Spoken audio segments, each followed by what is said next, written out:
A person asked Don, in the process of adopting these spiritual disciplines and seeking to be alone with the Lord, what if I fall into discouragement or some legalistic bondage?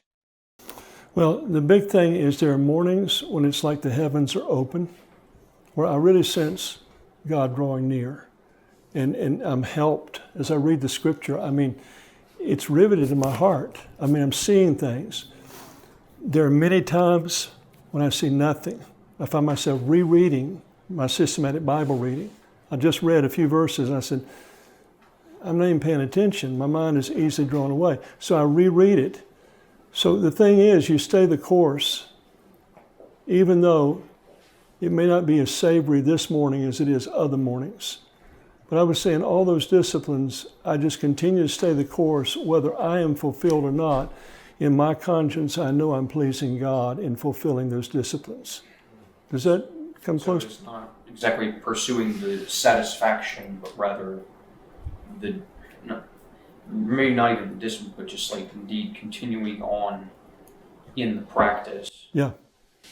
To indeed honor God, and even though you may not, much like, if I can understand it, even though it says we may not always feel the burden as light as Christ has said, but discipline reaps a sure reward. That's right. Yeah, because the thing is, that's another part of fighting in faith. Even if I don't feel like I'm connected with the Lord that morning. I don't feel like I've gotten the ultimate out of my devotional time.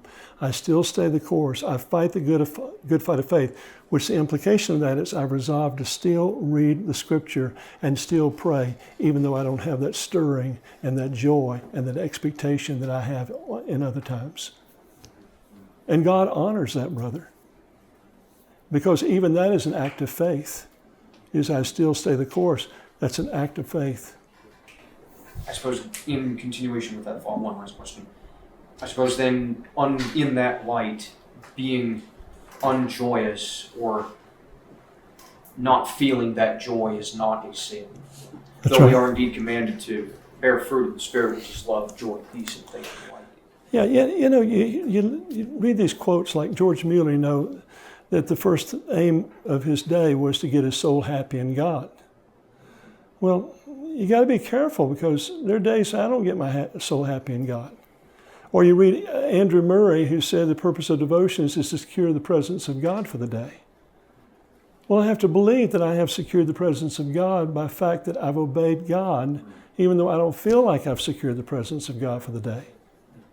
And so, yeah, God honors our stick-to-itness in spite of the fact that we have no feeling or stirring or emotion. Yeah. Don Curran's full message, Take Heed to Your Character, can be listened to on I'llBeHonest.com, our mobile app, or on Spotify. This message was shared on June 9, 2023, with the men at Grace Community Church of San Antonio, Texas.